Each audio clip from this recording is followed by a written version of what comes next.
Welcome, welcome, welcome. It is so great to see everybody here. Welcome to Meridian High School. My name is Dave Sorrentz. I'm the associate principal at this beautiful school. On behalf of our current students, teachers, and administrators, it is my pleasure to welcome the alumni and family members of the alumni to our school. While this is a new building, it's certainly built on the foundation of many generations. Our guests are part of that foundation, and we're really pleased to welcome you here today. We're proud to consider the 4 alumni we are honoring today as part of the Mustang family.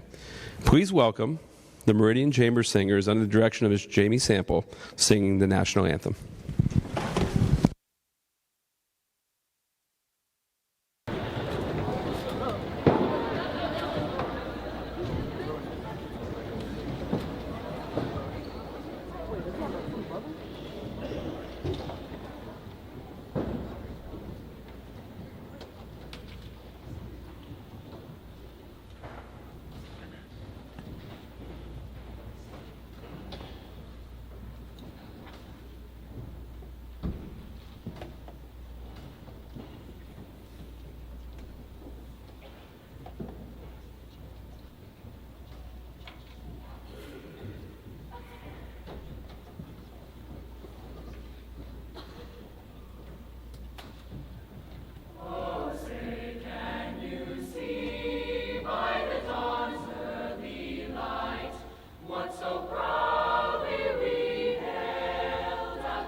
Thank you, Ms. Sample.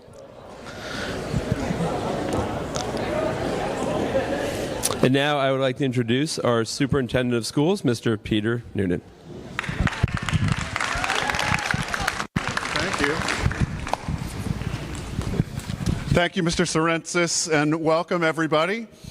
This is a special day, and I'm especially honored to be part of it as a child of a military family. The man who raised me was a Vietnam veteran and a Green Beret. My grandfather was a captain in the Navy, and my other grandfather was a lieutenant colonel in the Army, both serving in World War II, one in the Pacific Theater and the other in Europe, respectively. Welcome to all of our visitors who are here today. How many of you in this audience are George Mason alumni? Just raise your hand. Well, welcome back. Congratulations.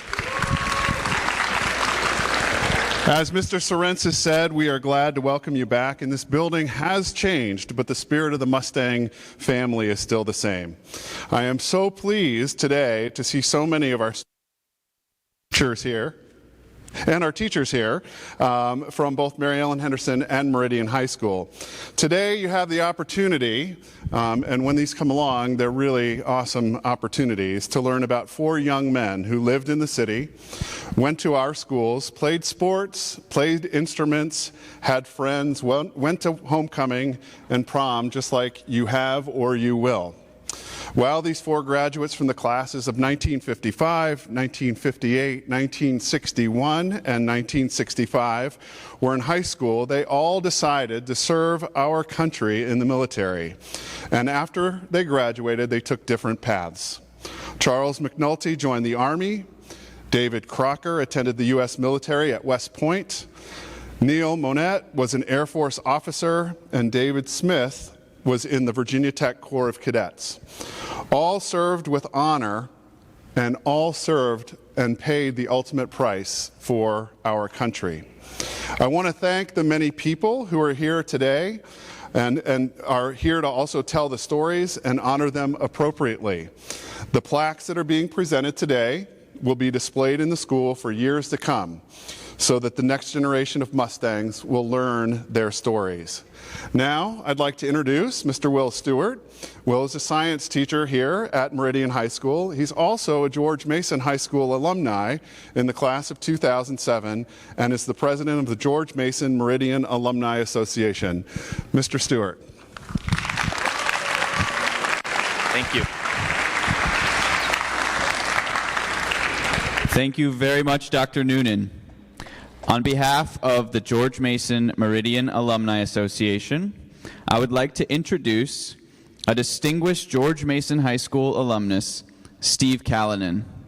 Steve is a member of the class of 1959 and has been at the center of many reunion and memorial activities for more than 6 decades.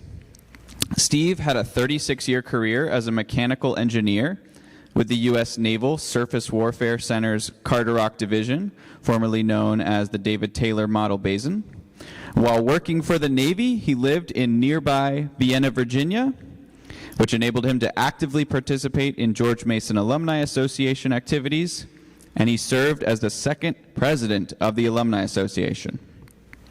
In his retirement, Steve's interests in Falls Church history became a passion with the support of Marshall Webster, References Services Supervisor at the Mary Riley Stiles Public Library.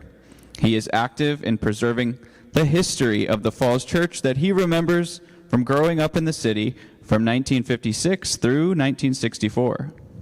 Steve contacted the honorees' family members, who graciously submitted treasured family photographs and documents incorporated in the memorial plaques. Emails from honorees' friends provided considerable support and continuous encouragement, and numerous retired pilots and government employees provided assistance researching official Navy files and websites. I would like to thank Steve for acting on his conviction that it is essential to remember and tell these stories to the next generation. Steve.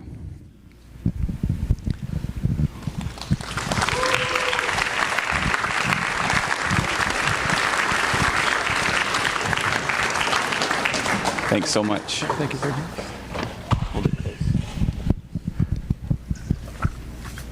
Thank you very much. It's a humbling honor to be here today. I wear this hat because it makes me feel 60 years younger, and it also makes me feel closer to George Mason and your new Meridian High School.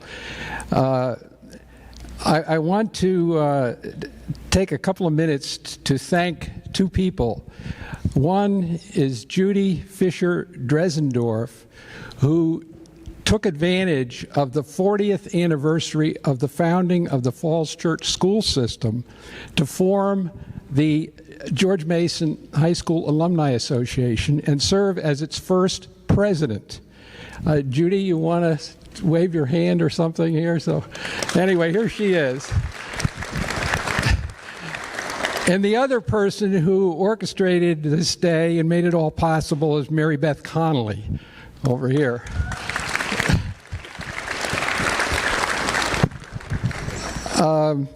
And some of you may wonder, how this all got started.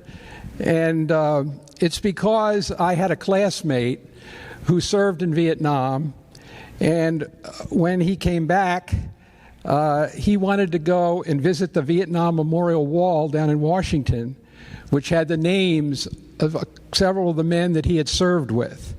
And so I went down there with him, and after we found the names of his people, and he had a chance to touch their names and photograph them, we found the name of Neil Manette, whom we knew. He was a class ahead of me in 1958 here, was a very well-known student, and we started wondering how many people would ever know that Neil had perished over in Vietnam or the circumstances of his death.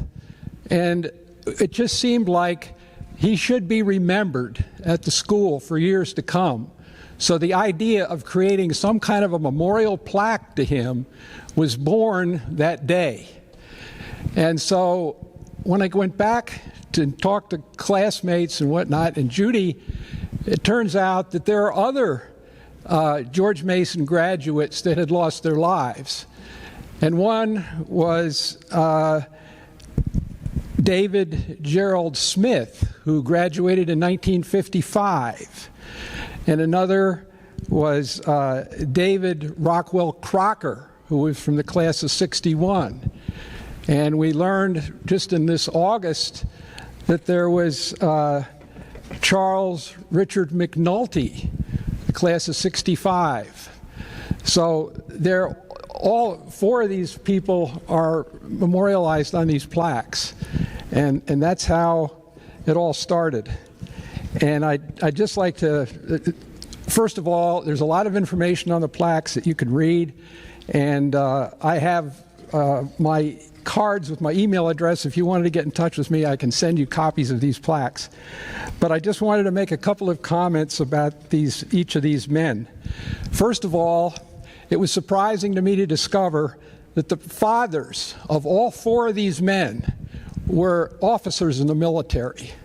And I just can't imagine what it must have been like to lose a son when you were a military officer yourself.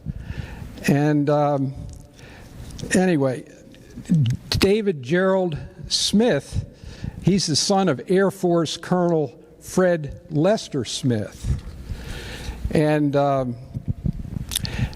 anyway, David, he was here at the very beginning of George Mason High School, and he spent time as a GM freshman at Jefferson Elementary School in 1952. That was before the original George Mason High School was even finished. Anyway, at the time of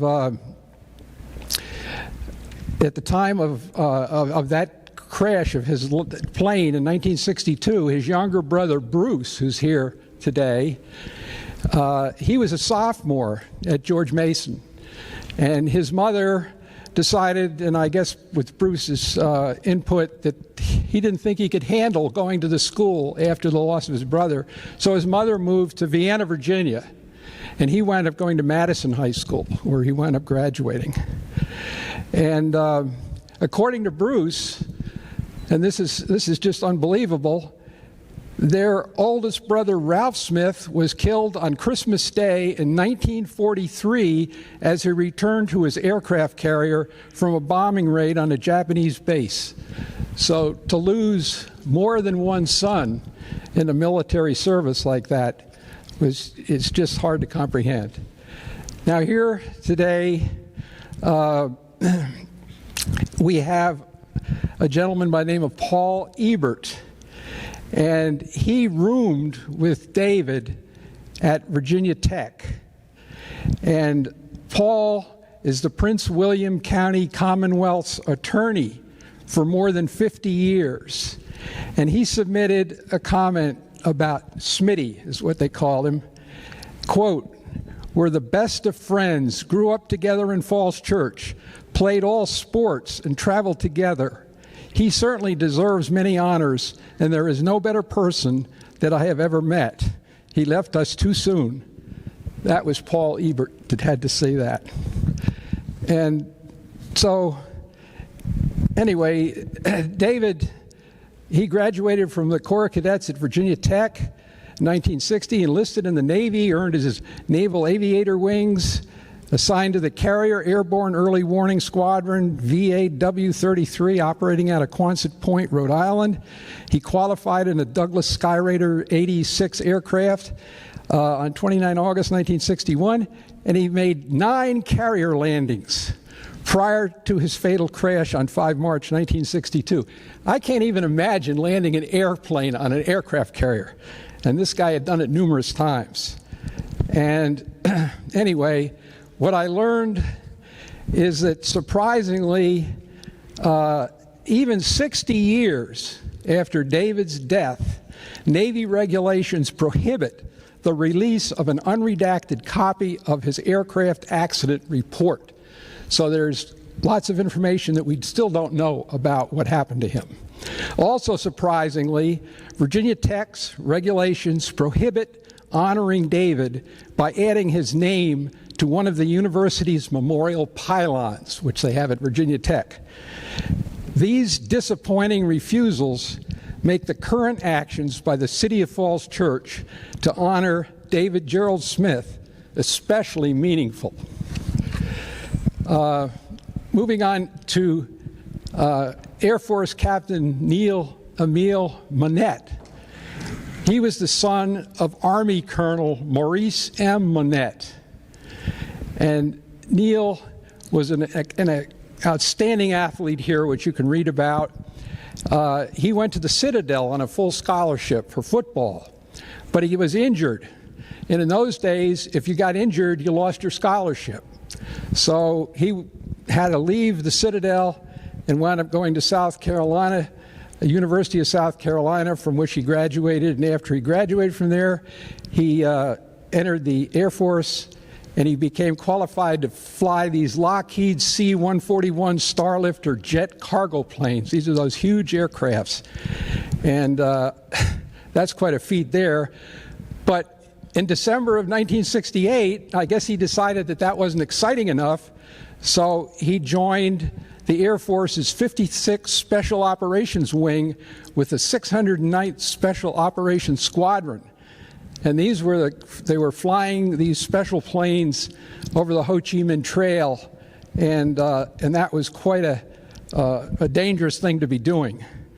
Anyway, it was learned in a letter dated 28 November 1994 what caused his crash.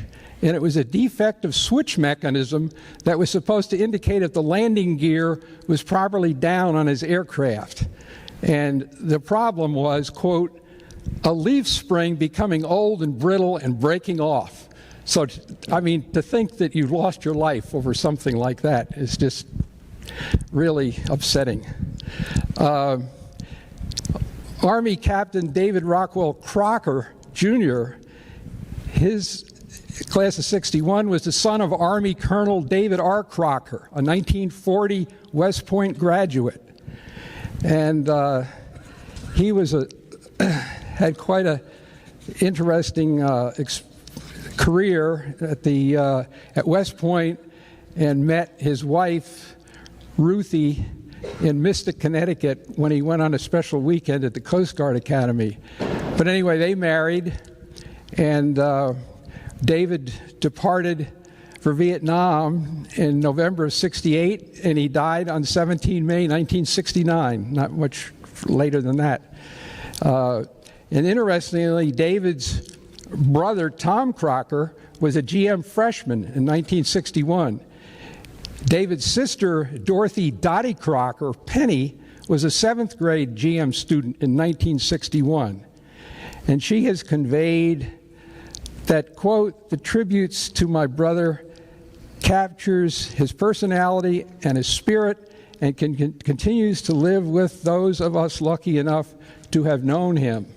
As my family left Falls Church on March of 1961 to live in Pakistan for 2.5 years. David stayed with a neighbor until he graduated. Less than a year before, in June of '60, he had been in a terrible car accident where he nearly died and was told he may never walk again. Within 5 years, he was a top gymnast at West Point, and his energy and enthusiasm for life seemed boundless. He believed in himself and cared deeply for others. He worked hard. He was a natural leader, and he was an independent, creative thinker. He gave his life for our country. We will never know how much richer our country might be had he and so many others survived the wars we fight. Our family has remained close to Ruth for over 50 years. She was like a daughter to my parents and a sister to me. And Ruth has written a book entitled Those Who Remain, and a copy of it is in your library here, which she has donated. And it encourages those who have lost a loved one in a traumatic event to express their grieving feelings in writing. So that's something you probably want to look at. Army Staff Sergeant Charles Richard McNulty was the son of Navy Commander Patrick Leo McNulty. And he had, Charles had a brother who was serving over there in Laos near Vietnam at the same time that Charles lost his life in Vietnam, and his brother was allowed to escort his brother's body home for burial in Arlington Cemetery. Now you can imagine what that must have been like. Anyway, Charles's sister, whom I was fortunately able to contact on the internet, where she had posted this before she even knew that this plaque was going to be created, and it had never met me. And she posted this as a birthday remembrance, dated the 16th of July, 2022. She said, "I remember and honor you and your sacrifice every day, but especially today. Today you would have been 75 years old. This expression of love for a deceased brother, it touched my heart. And I was happy to meet her for the first time here today. It's an honor." And also impressive was the rapidly submitted praise for Charlie from his former George Mason varsity basketball teammate, Bill Johns. And Bill Johns sent an email almost immediately. He said, quote, "Charlie really was one of those guys you want to have in your proverbial foxhole. Great teammate, unselfish, worked his tail off, loyal to his friends, do anything for you." And I felt that a fitting final tribute to Charlie was expressed by his cousin Danny, who delivered in his eulogy on 26 May 1970, "Throughout his entire life, Charles remained true to himself and the things in which he believed. May we always remember Charles for his loyalty, sincerity, and courage, and try to embrace these virtues in our lives as Charles did throughout his. I love him very much. Danny." Thank you very much.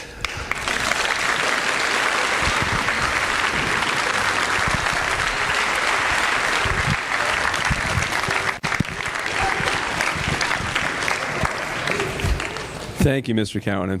We're so glad to have you here today and for all the work you've done to honor these honorable men.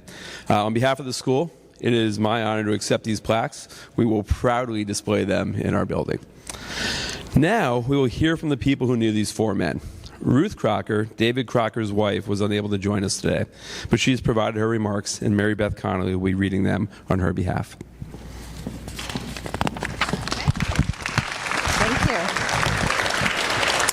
So yesterday, Ruth Crocker sent me this message and asked me to read it to all of you from her. So these are Ruth's words. "I met Dave Crocker on a blind date in 1965 when he attended a cadet exchange weekend at the U.S. Coast Guard Academy. He was in his third year at West Point. It had been 4 years since he graduated from George Mason High School in 1961. And he had the unusual experience of having to live with a family friend in Falls Church during his senior year. His father, Colonel David R. Crocker Sr., had been transferred from the Pentagon to military duty in Pakistan. And in those days, the entire family went, except Dave, who needed to graduate from an American high school in order to apply to West Point. In spite of the long separation from his parents and 3 siblings, I remember Dave speaking fondly of his high school experience. Above all else, he was determined to go to West Point as his father had, and George Mason High School and the community of Falls Church helped him achieve that goal. I became a member of a wonderful family when Dave and I married in 1966, and I remain close to the family to this day. This remembrance and plaque means a lot to me, along with his sister, Dottie Crocker Penny, and his brothers, Tom and John Crocker. This particular date, November 11th, is also very special. November 11th, 1968 was the day that Dave departed for the war in Vietnam and the last time we would see each other. While the time that Dave and I had together before his death of May 17, 1969, was a brief 4 years, the richness of our relationship and his compassionate integrity has sustained me for all these years since. Whenever I've met a challenge, especially in a leadership position, I always asked myself, what would Dave do? I cherish the memories of my time on earth with Dave, and I'm thankful for all of you who have become part of this remembrance and commemoration. I want to express my deep appreciation to Steve Callanan, Judy Dressendorfer, for your invaluable and unwavering commitment, along with others, to honor those who answered the call of duty with determination and valor and sacrificed their lives. Remembering the names of those who have died in service is the most important thing we can do to honor their memory. Thank you for this day.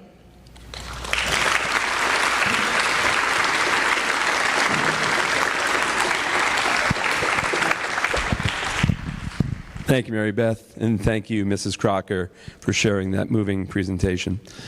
Our next speaker is Kathleen McNulty Johnston, who is the sister of Charles McNulty. She's visiting us from Florida and got here just ahead of the hurricane. Ms. McNulty?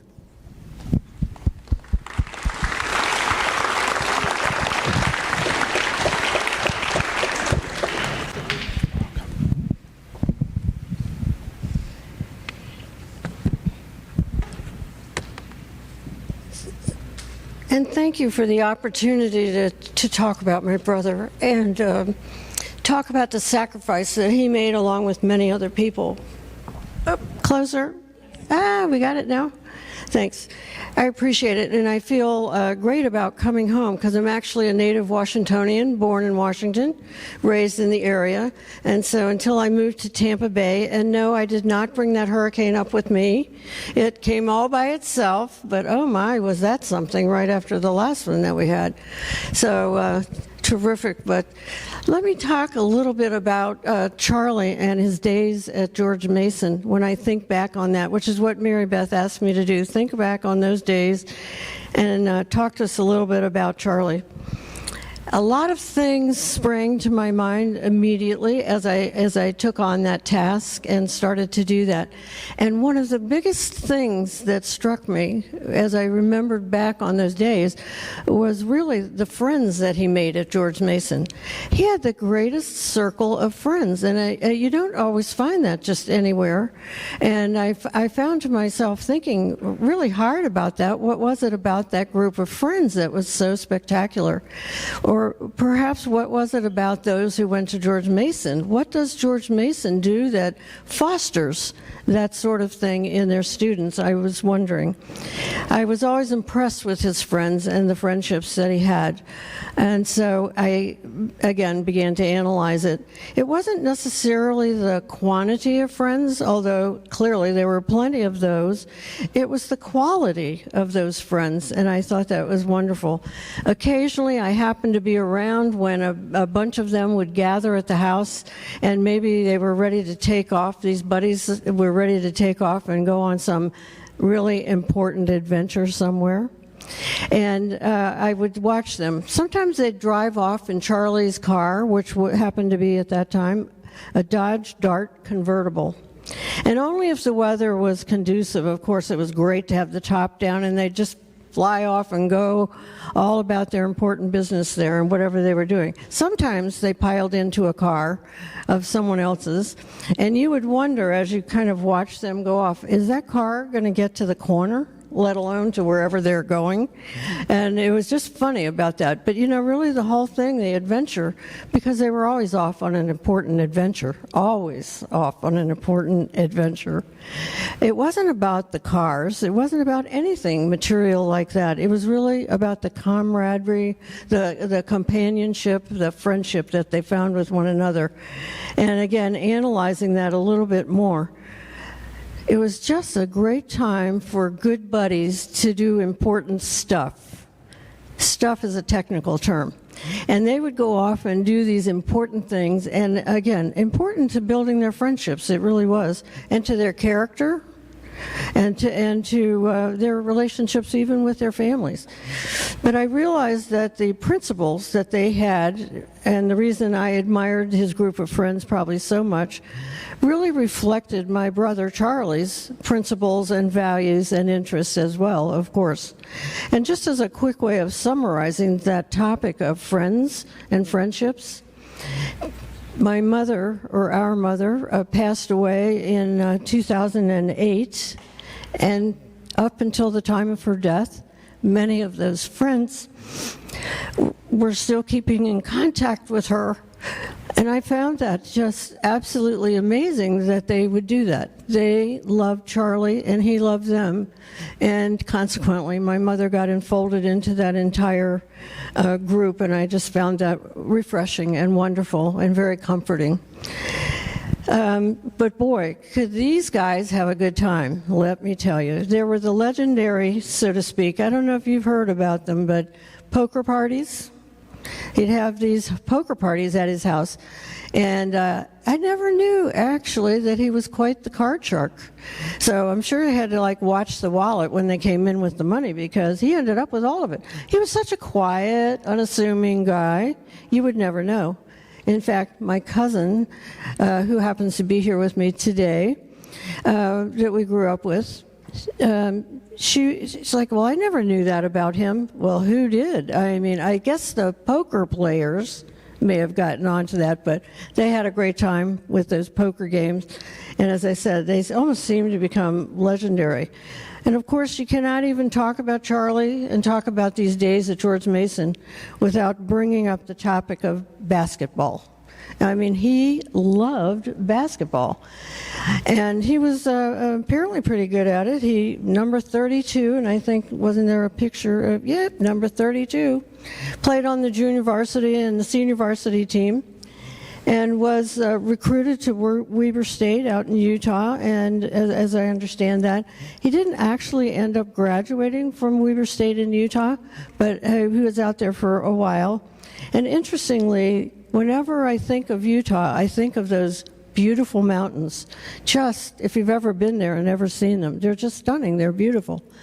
And so our cousin, Danny, which actually is the brother of my cousin Lynn that I'm here with now today, he gave the eulogy, or delivered the eulogy at my brother's funeral. And so one of the stories that he told, this is what comes to my mind when I think of the mountains, is the story he told that Charlie told him. We grew up here. I mean, we didn't grow up near in the mountains at all. And so here for a guy, never been mountain climbing, not been near the mountains, he decided while he's out there looking at these beautiful mountains, he was going to climb to the top, or as high as he could get. And he took off, and he started climbing these mountains, and he climbed higher and higher and higher. I don't believe he actually made it to the top of a particular one, but he went pretty high up there. And so Danny was asking him, and so why did you do that? I mean, what was in it for you? Why did you do that? He didn't do it to impress anyone. He didn't do it to set a record. He didn't do it for any of those kinds of reasons. He did it to kind of prove to himself he wasn't afraid of heights. And that was the way he decided he could prove that. Very unassuming, non-pretentious guy was my observation about him as well. And I thought that was an interesting story that Danny had shared, and that might have some meaning as well for us today as we think about this. And these young men all four of them really. Just the attributes and the qualities that they actually share or have in common. And I think those are some of the attributes that must go right along with that. As I was reading, as you are reading along, or may have read along on those plaques, beautiful, wonderful traits and characteristics. He was a really sincere and genuine person. He was a great brother, and I just quickly will tell you, one time, I don't want to say I was whining, or, okay, maybe I was whining. It was close to Christmas. I have 5 daughters, and I, at that time, this particular time of this story, was divorced, or pretty close to being finished being divorced, raising these kids. And at this time, you could not get a babysitter to come watch anybody because, they're out of school and everything, but they're off on their own vacation, off doing their own shopping, off doing their own thing. Couldn't get a babysitter. And I was whining to him, okay, I'll say whining, and about how am I supposed to go buy the Christmas presents? I can't cart all 5 of them in there with me and buy Christmas presents, blah, blah, blah. And I need to put the Christmas tree up and yada. Oh, I'll come help you do that, he says. Oh, well, that would be so nice. Well, of course, they loved Uncle Charlie. Just, sight of him would be horseback ride, and he'd pick them up and take them. I mean, they always had a great time together, and he was terrific. And it was terrific of him to do this. So off I go, shopping for the Christmas stuff. He's got the stuff out for the tree. It was an artificial tree. He was going to help and let the kids help, and they were all going to put up the tree. And I would come back, our house was in the center of a court, and I wanted the tree in front of the picture window so that when you came into the court, you'd see this beautifully lit tree. And so that was the plan. Well, and I came home, I thought, I can't wait to come around the corner and see this tree. Oh, I saw the tree all right. The tree was sort of limping, let's call it, leaning, listing to one side, going around its little base that made it go in a circle, and I had the color wheel on it and all of that sort of thing. And I came in the house, and I'm like, he's sort of kind of sprawled on the couch. The kids having a great time trying to decorate a tree where the branches are half on, half off, and the thing's going around. It was one of those bases that turned the tree in a circle. So off, I said, so how'd it go? I didn't want to say what happened. That's what I was thinking. Well, how'd it go? He looked at me and he said, I do not know how you do this every day, which I thought was interesting. So he had a great deal more respect for me when I came back than he did when I left, actually. It's hard to manage 5 young children like that, so he learned that. But what a great guy to offer and to do that. We straightened up the tree. We got the whole thing done. I was able to, eventually wrap those packages in under there.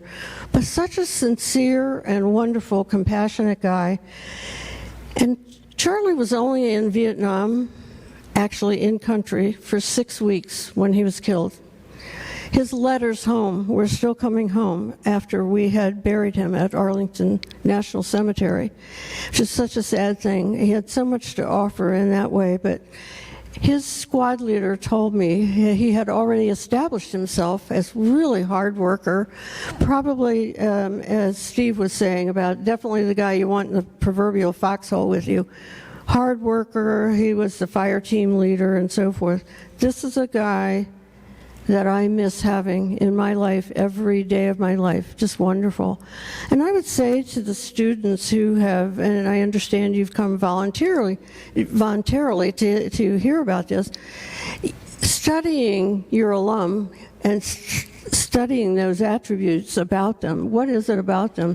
They're all special men. And I think it's wonderful that everyone certainly connected with this in Falls Church and at George Mason.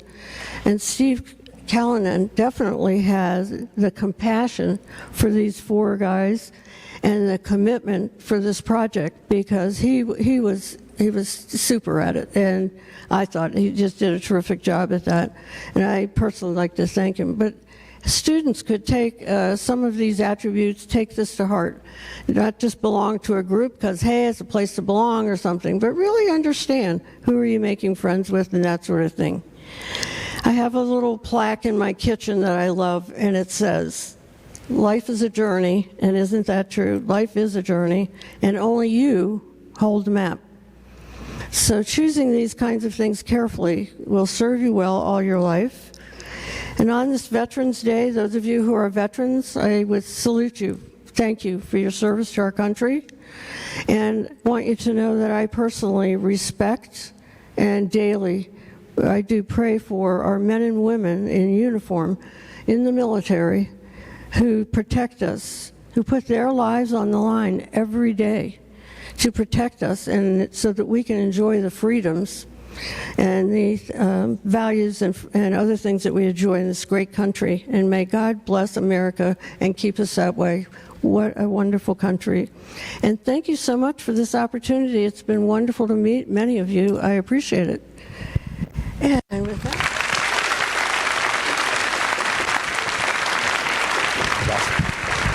I appreciate it. Thank you, Ms. Johnston, for those amazing remarks. Our next speaker is Doug Smith, a member of the GMHS class of 1958, to talk about his friend, Neil Monette.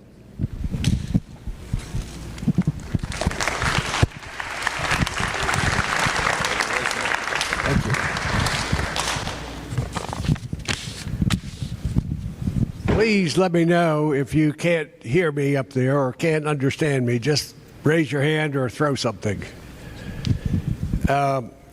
My name is Doug Smith, and I started here at George Mason in 1952 as a 7th grader. So that's when the school was first built, and our class was the first to start from beginning to graduation. I was a friend of David Smith's, except he was a senior when I was a freshman. And according to our coach, he was named Smitty, and I was called Hey You. But he was an excellent, excellent person, and I have that memory of him. But I'm here to talk about Neil Monette, known as Tank in school, and he was a friend of mine. He was a very, very good friend of mine, as he was to everyone who knew him.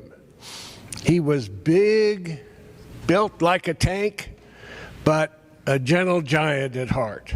Smart, honest, happy and fun-loving, superior athlete, and most importantly, he knew how to be a friend, which is why his senior superlative was most popular. And incidentally, his co-most popular, Gene Yates, also very deserving of the title, is here with us today.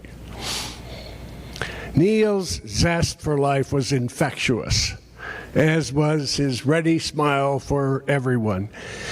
His nickname came from our football coach, Joe Crane, who was a World War II infantry veteran. And Coach Crane took one look at this big dude coming on the football field for the first time and declared he didn't know whether that person was walking or rolling. So thereafter, he was known as Tank. We played 3 sports together over 3 years. All our teams were good, some better than others, but always competitive. And a good reason for that was because of Neil. He was a very, very good athlete, very competitive, and a team leader, if not the team captain. And he made sure that if we ever lost, that it was never due to a lack of effort. One of my favorite remembrances is playing against St. Stephen's in a baseball game. The typical scenario that all kids dream about, last inning, down by 2 runs, 2 outs, 2 men on base, Neil comes up.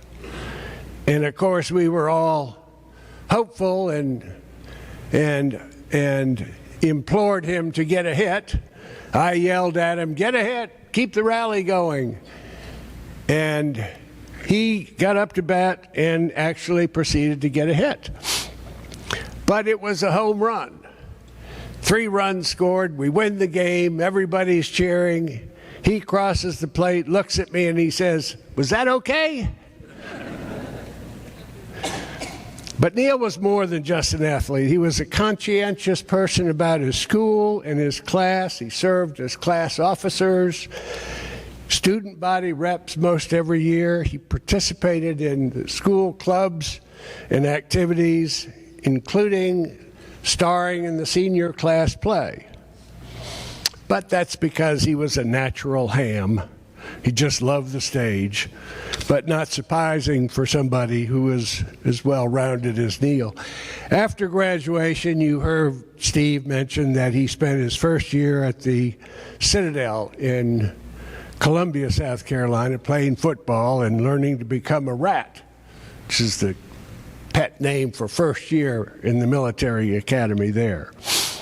Well, my first year was at the University of Rhode Island as I prepared once again for the entrance exam to the Naval Academy. Well, after Neil's football career-ending injury and my second failure to get into the Naval Academy, we agreed to transfer to a college together. "Where?" says I. "How about Carolina?" says he. "Great," says I. Little did I know that Carolina, to people in Columbia, South Carolina, meant the University of South Carolina. But to me and others, it meant the University of North Carolina. So we did see each other over several times over the next several years, but it was always across state lines. We also visited on one occasion when both our families were stationed in Southern California. Neil was in the Air Force and I in the Navy. And it was, I think, 1967 when my wife, Joan, and our son and I drove from California to our next duty station in Newport, Rhode Island. Since long-distance driving was really not part of my forte, after about 50 miles, we decided to stop. Hadn't even come close to getting out of the state of California. And we spent the night with Neil and his family. And that was when we first met his daughter, Michelle, who along with her husband, Denver, have joined us today's celebration. And we kept in touch several times during 1969 when he was stationed in Thailand and I was in the rivers of Vietnam. My recollection of that time was that he hated being away from home. He missed his family terribly, but also he loved flying and believed in what we were doing then, even if we weren't always told the truth. But that was more than 50 years ago, in a different time, in a different place. Tank was a hero in school and in the Air Force. He was a Silver Star and Air Medal winner. And this dedication, for which we owe a great debt to the dedicated efforts of Steve and Sally Callanan. This dedication will ensure that his name will not be lost and forgotten, and he will always have a home where he's among friends and family.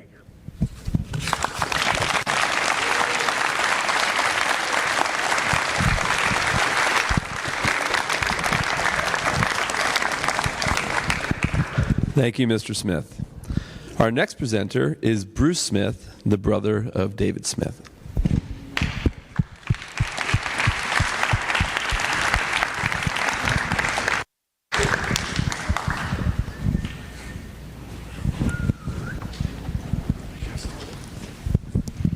Thank you very much. I'll try to be brief.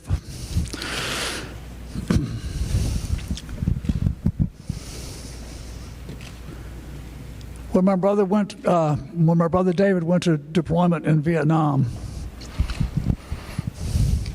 I was a student at Madison High School in Vienna, where my family had moved up when our father died. Our father had passed away in several years before, and the family moved to Vienna. That's the only way I got through high school. Because if I'd still been here at George Mason High School when my brother was killed, I couldn't have finished. I had known virtually everyone at George Mason High School since the school was founded. I helped clear the athletic fields out here, out there.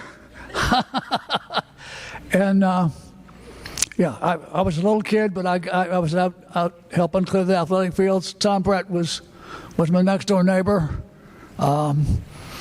Anyway, we were here the whole time, but the only way I got through, my mother was a widow. Our father had died in I'm slipping dates. Our father had died right before my brother died, and anyway, that was an emotional. The most emotional time of my life was during that time. I'm glad to see one of my next door neighbors, Tom Brett, here to visit today. I haven't seen him in many years. My brother was a great pet lover and animal lover. He climbed to the top of a tree to save a crow, or to steal a crow, and brought it home and named it Samson. And that crow lived on our porch and in our yard for a couple of years until it finally flew off. Even after that, Samson learned to talk when he lived with us, and he came back and he would lie on our basketball court right next to Tom Brett's house and called my brother's name.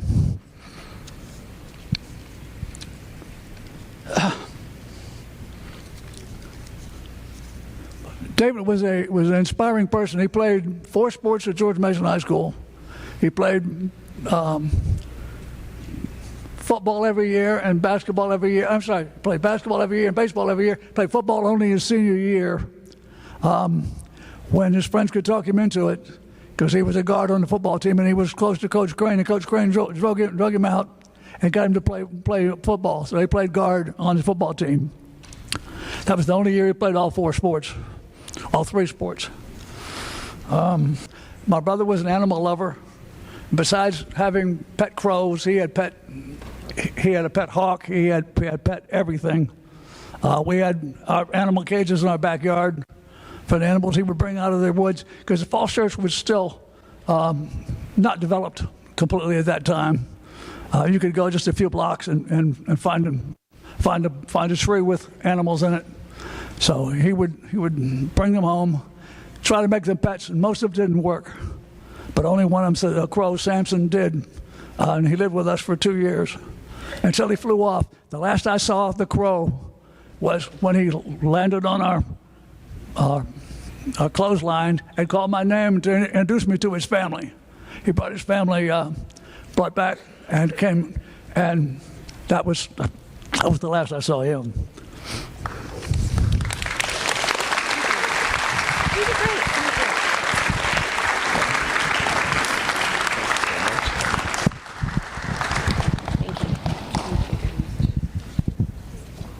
Thank you, Mr. Smith.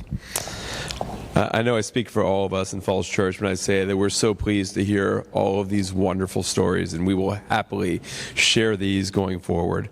This has been a moving event and just a fitting way to celebrate a Veterans Day, a very memorable day. We'll have our chamber singers will close the ceremony with America the Beautiful.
Thank you, Ms. Sample and crew. They are amazing as always.